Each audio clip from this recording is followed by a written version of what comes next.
مرة أخرى أرحب بالأستاذ سلمان القريني المشرف على المنتخب السعودي لكرة القدم.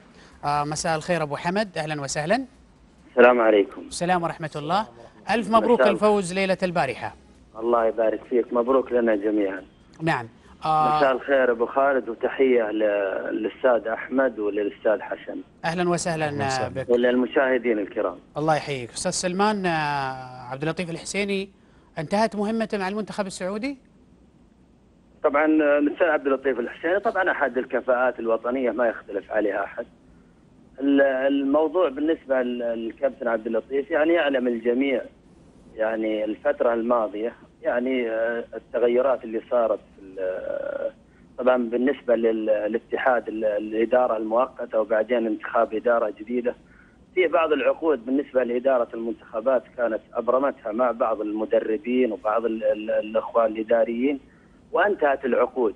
كان في حالة تصحيح، الآن مشكل فريق عمل لتصحيح بعض الأمور، يعني يمكن 75% من المتعاقد معهم تقريبا انتهت عقودهم، لذلك في عملية تصحيح للأمور. طبعا من ضمن العقود عقد الأستاذ عبد اللطيف الحسيني، يبدو لي يعني له يمكن أكثر من 7 شهور منتهي عقده مع الاتحاد السعودي. فيعني الأمر كان يعني على أساس أنه الآن مشكل فريق عمل من إدارة مجلس إدارة الاتحاد السعودي لكرة القدم الجديد المنتخب، يعني يدرس الأمور على أساس على ضوءها تعاد، يعني على أساس اللي يجدد عقودهم واللي بتلغى عقودهم. لكن بالنسبة للأستاذ عبد اللطيف الحسيني هم من ضمن الأسماء اللي انتهت عقودهم.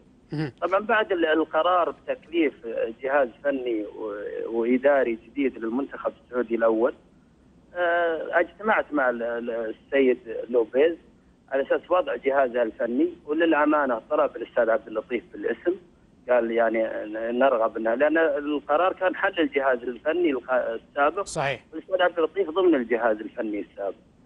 بعد ما اجتمعت مع السيد لوبيز وسالته على اساس الفريق العمل، طلب الاستاذ عبد اللطيف بالاسم للامانه.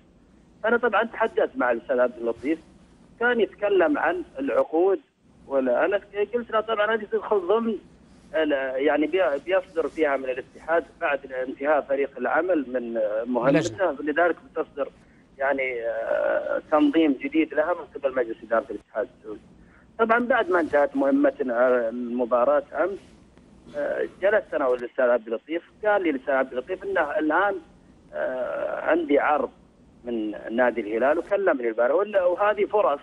نعم. طبعا قال يعني انا مضطر اني اوقف، لان يعني ومثل ما قال يعني هي فرص، وجاني العقد من نادي الهلال. طبعا الان الفتره السابقه انا حتى تكلمت مع السيد لوبيز، لان الاستاذ عبد اللطيف كان يشتكي في الجهاز الفني السابق انه يعني ما كان مسند له عمل مباشر.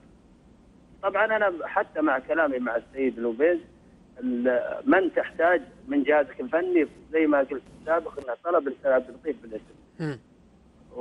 وش بتكون مهمة الأستاذ عبد اللطيف؟ سألت المدرب، قال بيكون مدرب لياقة. طبعا الجهاز الحالي في مدرب لياقة، فرأى الأستاذ عبد اللطيف يعني أن الفترة أن في مدربين لياقة للمنتخب. طبعا الفلسفة الجهاز الفني في العمل موجود. طيب. مساعد 2 مساعدين المدرب. الجهاز الفني الآن في المنتخب الأول يتكون من السيد لوبيز كمدرب، نعم. 2 مساعدين و2 مدرب لياقة اللي هم سيدريك برضو اسباني مع الاستاذ عبد اللطيف ومدرب حراس. طيب. يرى الاستاذ عبد اللطيف يقول ان الفرصه جتني على اساس اني مدرب رئيسي لياقه في النادي وعرض كويس. يعني يرى ان الجهاز الفني في المنتخب يعني ما يحتمل 2 لياقه. طيب. يفضل، قال لي امس انا استخرت وفرصه لازم انا يعني لازم اباشر من بكره اللي هو اليوم. صحيح. هذا صحيح. اللي حصل طبعا. طيب، انا اشكرك على هذا الايضاح استاذ سلمان القريني. الله يحييك. في هذا الاطار، واسعد بتواجدك يوم غد في برنامج المنصه. شكرا جزيلا. وانا نتشرف بذلك. شكرا جزيلا لك. سلمان القريني المشرف العام على المنتخب السعودي، متحدثا عن ما كان قد طرح في البرنامج عن ان عبد اللطيف الحسيني المدرب الشهير للياقه وواحد من الاسماء التي نعتز بها كثيرا بدأ مهمته في الهلال، أوضح الجانب المتعلق بهذا، وأوضح أن الأمور تمت وفقا لمحادثات كانت واضحة. حتى مع الجهاز الإداري أو الفني للمنتخب السعودي. شكرا جزيلا. نعود للحديث علي بدغيش، إذا كنت تعلق حسن.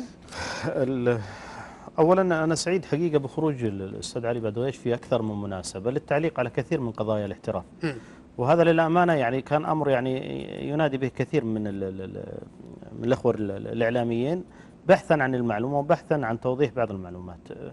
بالفعل هناك مشكلة يعني لابد أن نعترف فيها، وهي تدور حول اللاعبين. يعني يعني لا نخفي سرا على الجميع إذا ما قلت أنه كل اللاعبين تقريبا يعني يوقعون أحيانا لأنديتهم خصوصا في فترة التسجيل بأنهم استلموا مستحقاتهم تحت بند تكفى وغيرها من العبارات والوفاء للنادي وما شابه ذلك، متناسين حقيقة أنهم لاعبين محترفين يجب أن يحصلوا حقيقة على ضمانات مؤكدة بالنسبة لأموالهم. كيف تريد أن تطالب الآخرين بمال وأنت توقع بأنك استلمته في فترة معينة؟ أنا أعتقد أن على اللاعبين ألا يتساهلوا في هذا الجانب، كما أنه على الأندية حقيقة أن تقوم على توفير هذه الجوانب للاعب حتى لا تقع تحت مقصلة مثل هذه الشكاوى التي تأتي بين فترة وأخرى. يعني قضية النجعي وضحها الأستاذ علي بدغيش بطريقة للجميع واضحة. هذا الجانب علي بدغيش يعني طيب. أنا وين كنت أحترمه، لكن تعليقه حقيقة اللي يزعجني نوعا ما عن المنتخب، وكان واضح أنه متضايق ربما عطفا على قال انه المستوى يعني المستوى حتى الان لا زال اقل من لكن يعني مع التقدير له ولغيره من الاخوان الذي يرى ذلك، وانا ايضا ممن يعني اشعر بذلك، انه لابد ان يعني نفكر مليا في حقيقه في خطوه الى الامام. يعني هؤلاء اللاعبين في حاجه الى دعم في الفتره الحاليه، الى مسانده.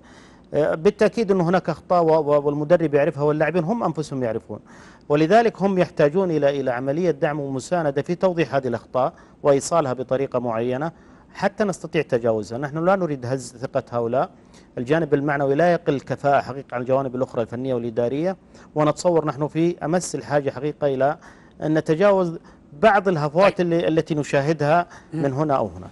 طيب أستاذ أحمد صادق ذياب، أولا يمكن فعلا كانت الصورة واضحة من المنتخب السعودي من مداخلة سلمان القريني. لا أدري إن كان لك تعليق على ما قاله علي بدغيش؟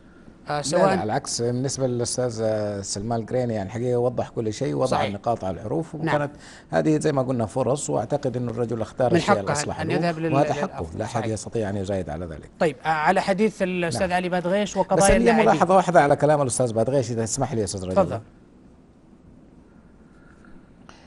الحقيقة أنا بس عندي ملاحظة واحدة، أنا ميال ومبسوط جدا إنه الأستاذ بيطلع وبيتكلم وبيشرح هالأمور. اللي ما عجبني بس إنه حسيت إنه متشنج شوية في عملية النقاش، يعني حسيت إنه الأستاذ يعني يحتاج يهدى قليلا حتى يصل بفكرته إلينا وإلى الآخرين. طبعا أنا سعيد إنه أوضح كل شيء، ولكن أشار لحاجة مهمة جدا جدا نفتقدها في الوسط الرياضي، وهي الثقافة القانونية لدى اللاعب السعودي. يعني هو يخطئ ويلوم الآخرين، النادي يخطئ ويلوم الاتحاد. يعني أنت أمام دائرة مغلقة تصب في النهاية كلها تعود إلى ثقافة عامة. النادي كيف يعطي شيك بلا رصيد، اللاعب كيف يوقع على مخالصة وهو لم يصرف الشيك، ثم من الآخر بأي حال إنه يشتكي اللجنة أو يشتكي إلى الفيفا كما قال عنه الكابتن صالح الغوينم. نعم. يعني أعتقد هنا كلها تعود إلى نقص في وعي وثقافة القانون لدى اللاعبين السعوديين ولدى منسوبي الوسط الرياضي بشكل عام. عبر الهاتف